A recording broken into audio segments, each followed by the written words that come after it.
They laughed while I washed their dishes. Not a polite chuckle. Not a quick joke to lighten the room. It was a full, deep-bellied laugh, like I was the entertainment at Thanksgiving dinner. Except the joke was my life. I stood there at the sink, my hands plunged into cloudy water, scrubbing plates that weren't even mine, pretending not to hear. I had gotten good at pretending that it didn't bother me when they piled their dishes in front of me without a thank you, pretending that it didn't sting when my mother, Margot, barked orders like I was the hired help, pretending that my sister Vanessa hadn't spent the last hour making little comments about how I was still stuck and always would be, but pretending didn't stop the sharp twist in my gut when Vanessa called out across the kitchen, "She's just a servant in her own life." Her voice carried across the living room. I saw heads turn. I heard the laughter. And then, worse, I heard my mother's voice, smooth and approving. Her kid probably feels the same. For a moment, everything seemed to slow down. The dish I was scrubbing slipped slightly in my grip. My heart pounded against my ribs so loudly it drowned out the clatter of forks and the murmurs of family catching up over pumpkin pie. I felt like I was standing completely alone in that house, invisible, a ghost at my own family's table. I swallowed hard and kept scrubbing. I wouldn't give them the satisfaction. I wouldn't cry. Not here. Not in front of them. Let me tell you about the people standing in that room. My mother, Margot, has never been the nurturing type. Growing up, praise from her was rare, and affection even rarer. She believed in tough love, heavy on the tough. I spent most of my childhood trying to earn her approval. Straight A's, scholarships, a spotless record, but it was never enough. My sister Vanessa had a different approach. She stopped trying. Instead, she learned how to tear other people down before they could judge her. Sarcastic, beautiful, sharp-tongued, Vanessa never missed a chance to remind me that I was the charity case, the mistake, the single mom who stayed behind while everyone else moved forward. And then there was Caleb, my son, my whole world. 17 years old, taller than me now, with his father's stubborn jaw and my eyes. I raised him on my own after his father left before Caleb's second birthday. I gave up a lot. College dreams, career plans, even simple things like vacations or nights out, so I could be there for him, so I could keep a roof over our heads, so he could grow up knowing he was loved, even if it was just the two of us. It wasn't the life I had pictured, but it was ours, and I had built it with my own 2 hands. I took a shaky breath and kept scrubbing. The laughter faded into other conversations. People moved on, already forgetting that they had just laughed at me like I was a joke, an afterthought, a living cautionary tale. But then, the front door creaked open. I heard the familiar sound of Caleb's boots on the floor. He was back. I wiped my hands quickly on a dish towel and turned, forcing a smile. I was ready to ask if he had a good time with his friends, or if he was hungry. Always putting him first, just like I always had. But Caleb didn't smile. He walked straight toward me, a slim folder tucked under one arm. His jaw was set. His eyes, my eyes, burned with something fierce, something determined. He stopped in front of me, glanced around the room at the people still lounging with wine glasses and half-eaten pie slices, and said, clear enough for everyone to hear, "Mom, should I give them the paper from the lawyer now?" The room froze. Forks stopped halfway to mouths. Chatter evaporated into stunned silence. I felt every pair of eyes turn to me, not with pity, not with amusement, but with confusion, and maybe a little fear. I straightened up slowly, the damp dish towel hanging from my hand. I looked at Caleb, at the boy who had become a man right in front of me. And for the first time all night, I smiled. Not the tired, polite smile they were used to, but a real one. I nodded. "Yes, Caleb," I said, my voice steady. "Go ahead." And just like that, everything changed. Thanksgiving at my mother's house was never about gratitude. It was about appearances. The table was set with spotless silverware and ivory white dishes. Candles flickered at the center, surrounded by polished pumpkins and fall leaves carefully arranged to look casual, even though Margot spent hours perfecting them. Everything smelled of cinnamon, butter, and a kind of forced perfection that always made me feel like an outsider. I'd been here for barely an hour and already found myself cornered in the kitchen, sleeves rolled up, wrists deep in greasy water. As usual, no one offered to help. No one even hesitated before dropping their half-eaten plates into the sink with a clatter, as if it was my job, my place, to clean up after them. It wasn't that I hated helping. I was raised to pull my weight, to lend a hand without being asked. But this wasn't helping. This was expected servitude, handed down like an invisible apron I was supposed to wear without complaint. Around me, the house buzzed with the sounds of a holiday celebration. Uncle Frank telling another one of his back-in-my-day stories. Aunt Cheryl laughing too loud at something no one else found funny. My cousins, fresh from college, comparing internships and travel plans. Even the toddlers screaming happily in the next room seemed to have more status than I did. I glanced over my shoulder at the living room. There they were. Margot perched on her velvet couch, a glass of red wine balanced perfectly in her hand, her legs crossed at the ankle like a queen overseeing her court. Next to her, my sister Vanessa, blonde and sharp as a knife, flipping through her phone with one hand while sipping wine with the other. They looked so relaxed, so sure of their place in the world. Meanwhile, I scrubbed dried gravy off plates and fought the sinking feeling that no matter how hard I worked, I would always be seen as less. Growing up, I used to think if I followed all the rules, if I stayed polite, stayed kind, stayed useful, eventually they'd see me, see how much I carried, see how much I sacrificed. But standing there with prune-like hands and an aching back, I realized that some people only see what they want to see. And in their eyes, I was a failure with no ambitions, a maid in my own family. The truth was, my life hadn't gone the way I imagined. I had dreams once, big ones. I wanted to travel, to build a career, maybe even write a book. But then Caleb came along and everything shifted. I was 19 when I had him, terrified, alone. The father disappeared faster than the pregnancy test could dry, leaving me to face Margot's cold disapproval and the relentless whisper network of our small town. People love to remind you of your mistakes when they think you're too tired to fight back, but Caleb was never a mistake. He was my anchor, my reason, my miracle. Every choice I made after that day was for him. I worked double shifts at diners. I took online classes at midnight. I skipped dinners and birthdays and vacations so I could save for his future. And yet here I was, 20 years later, still being laughed at by the people who were supposed to love me the most. The clang of silverware snapped me out of my thoughts.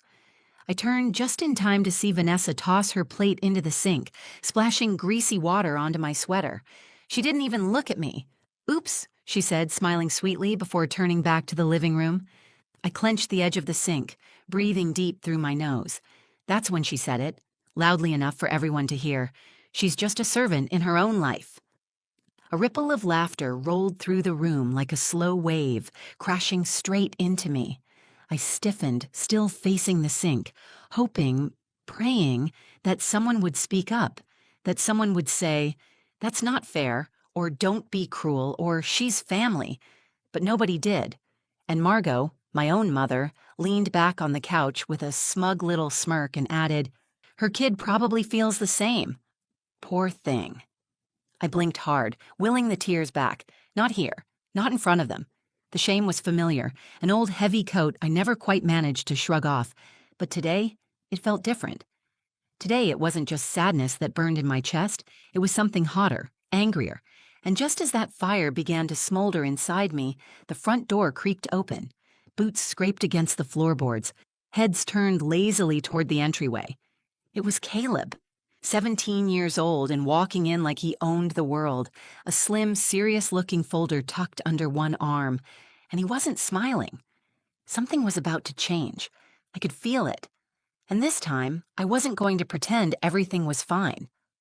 The moment Caleb walked through the door, the atmosphere shifted. He didn't storm in. He didn't raise his voice. He just stood there, straight-backed, calm, almost eerily composed. That's what made everyone pause. He wasn't supposed to interrupt the show, not their version of it anyway. In their eyes, I was the struggling single mom, the family's cautionary tale. And Caleb? Caleb was supposed to grow up embarrassed of me, embarrassed of the life I had built with worn-out hands and sleepless nights. They didn't understand what we had built together. They never even tried. Caleb's eyes found mine across the room. He took one look at the dirty dish towel clutched in my hands, at my wet sleeves, at the silent tear tracks I hadn't even realized were starting to form, and something in his expression hardened. He shifted the folder under his arm and started walking, right past the aunts gossiping by the fireplace, past the cousins sneaking beers out of the fridge, past Vanessa, who gave him a half smirk before realizing he wasn't joking. He walked straight to me, and then, loud enough for the whole room to hear, he asked, "Mom, should I give them the paper from the lawyer now?" You could have heard a pin drop. Margot lowered her wine glass slowly. Vanessa stopped scrolling on her phone, her thumb hovering mid-air. Even Uncle Frank, who could talk through a hurricane, went silent. I glanced around the room, 15 faces staring. Not at Caleb, at me, waiting for me to shrink, to stammer, to brush it off, to do what I had always done, make myself small so they could stay comfortable. Not this time. I looked at Caleb, my son, my anchor, and I nodded. "Yes, Caleb," I said, my voice steady. "Go ahead." Caleb opened the folder and pulled out a few neatly stapled documents. He stepped forward and held them out, first to Margot, then to Vanessa. Margot took the papers with a frown, holding them at arm's length like they might bite. Vanessa leaned in, curiosity burning hotter than her usual boredom. They scanned the first page, their faces twisted almost in unison. Margot's eyes darted back to me, full of confusion and dawning fear. Vanessa's mouth dropped open, a soft little gasp escaping before she snapped it shut. Around us, the family shifted nervously. No one understood yet, but they could smell the smoke, and they knew a fire was about to roar through their perfect little party. "What is this?" Margot asked, her voice sharp and cracking at the edges. I wiped my hands dry on the towel, dropped it on the counter, and turned to face them fully. For once, I stood tall. I didn't apologize. I didn't explain myself away. I let the weight of the truth settle over the room like a thundercloud ready to break. "It's the paperwork from the lawyer," I said simply, finalizing the ownership transfer. Margot's eyebrows pulled together. "What ownership transfer?" Caleb answered for me, his voice as clear and firm as I had ever heard it. "The house," he said. "This house.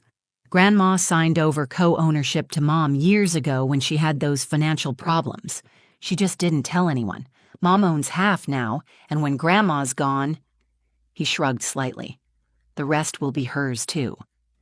The words hung there, heavy and electric. You could almost hear the gears grinding in their heads, the realization crashing into them like a tidal wave. All this time, they had treated me like a maid in a house I partly owned. All this time, they had mocked me, sneered at me, while eating at a table that was, legally and rightfully, half mine. I felt a strange calmness wash over me, like a warm current pulling me free from years of drowning. Margot was pale now, gripping the papers so tightly her knuckles turned white. Vanessa took a shaky step back, as if distance could undo the words she just heard. From the corner of the room, Aunt Cheryl whispered something to Uncle Frank. The cousins stared wide-eyed, their plates forgotten. No one was laughing now, and for the first time in my life, I didn't feel like the help. I didn't feel like the mistake. I felt like someone who had just stopped asking for a seat at the table, because it was already mine. Caleb smiled at me, a quiet, knowing smile, the kind that said, "You don't have to fight them alone anymore." And deep down, I knew. They might have seen me as invisible before, but after today they would never forget me again. The papers sat there in Margot's lap, heavy and undeniable, like a stone dropped into a still pond, but instead of ripples, there was only stunned silence. I stood there, my hands finally dry, the towel abandoned behind me. For the first time in years, I wasn't rushing to fix something, smooth something over, apologize for simply existing. I had spent so long shrinking myself down, trying not to be a burden, that standing tall felt almost foreign. But it also felt good. No, it felt right. Margot cleared her throat sharply, the sound slicing through the silence like a blade. "Elara," she started, her voice tight. "You can't possibly think—" I didn't let her finish. I took one small step forward, not aggressive, but firm. It wasn't just a step across the living room, it was a step across years of shame and belittlement. I met her eyes directly. Something I hadn't done since I was a teenager, still desperate for her approval. I wasn't desperate anymore. I wasn't asking for anything. I was stating something. "It's not about what I think, Mom," I said calmly. "It's what's already been done. Legally. Officially." A few of the relatives exchanged uneasy glances. Someone coughed awkwardly. Vanessa crossed her arms tightly across her chest, her face pulled into a scowl. "You tricked her," Vanessa hissed suddenly, her voice rising. "You manipulated her when she was vulnerable." I raised an eyebrow, keeping my voice level. "Manipulated her?" I repeated. "Mom's the one who came to me. Remember those years when she couldn't pay the property taxes? When the bank was about to foreclose? She asked me for help, and I helped." I turned slightly, letting my gaze sweep the room, making sure everyone understood. I helped her save this house, the one you're all sitting in right now. The silence that followed wasn't just stunned anymore. It was guilty. Margot flinched, just a tiny movement, but I caught it. A crack in her perfect, imperious mask. "We're family," she muttered, but there was no conviction behind the words. I tilted my head, considering her for a moment. "Exactly," I said. "We're family, and family shouldn't treat each other like servants." A heavy, aching pause filled the room. For the first time, I could see it, the way my mother's need for control had hollowed out every relationship she had. The way Vanessa's cruelty was just a cheap imitation of Margot's disapproval. The way the whole family dynamic was built on pretending some of us were better, more important than others. I wasn't playing that game anymore, and judging by the look on Caleb's face, neither was he. "Mom," Caleb said, stepping up beside me, "you always told me to work hard, to stand up for myself. Well, here we are." There it was. Simple and devastating. The lesson she had preached but never practiced, coming back to haunt her from her own grandson's mouth. Margot's lips pressed into a thin, trembling line. Vanessa turned away, muttering something under her breath. The younger cousins watched with wide eyes, probably realizing for the first time that grown-ups weren't infallible after all. I could feel the shift happening, not loud, not dramatic, but undeniable. The unspoken rules of our family, the ones that kept me locked in place for decades, were crumbling, and I wasn't going to pick up the pieces. I let the moment stretch, forcing everyone to sit in their discomfort the way I had been made to sit in mine for years. Finally, I spoke again, my voice low but cutting through the room like a blade. "From now on, if you want me here, if you want Caleb here, you'll treat us with respect. Like family, not servants, not mistakes, and if you can't do that—" I shrugged lightly, as if the decision didn't matter to me anymore. "We won't be back." A ripple of shocked gasps filled the room, not because it was a threat, but because they knew I meant it. I had always stayed before, always bit my tongue, always cleaned up their messes, both literal and emotional. Not anymore. This wasn't a negotiation. This was a declaration. I was done asking for space. I was taking it. Behind me, Caleb shifted closer, a silent show of solidarity. I felt his presence like a shield at my back. And for the first time in my life, I realized I wasn't alone. I never had been. I just had to finally believe it. There are moments in life that feel so sharp, so crystal clear, you know, even as they're happening, that you'll remember every detail forever. This was one of them. I stood there, Caleb by my side, watching my family fumble with the truth they had so carefully ignored for years. The truth that I wasn't the burden they thought, the truth that I wasn't powerless, the truth that I had been holding more together than they ever realized. And now, there was no denying it. Margot looked down at the papers again like she could will the words to change. Vanessa stared at me with a look I couldn't quite name, something between disbelief and fear. I almost felt sorry for them. Almost. "This must be a mistake," Margot said finally, her voice brittle, almost breaking. "There's no way—" Caleb didn't let her finish. "It's not a mistake," he said, his voice steady and cold. "The documents are registered with the county. The lawyer double-checked everything before Thanksgiving, just in case you tried to fight it." You could feel the air suck right out of the room. Aunt Cheryl's eyes widened like saucers.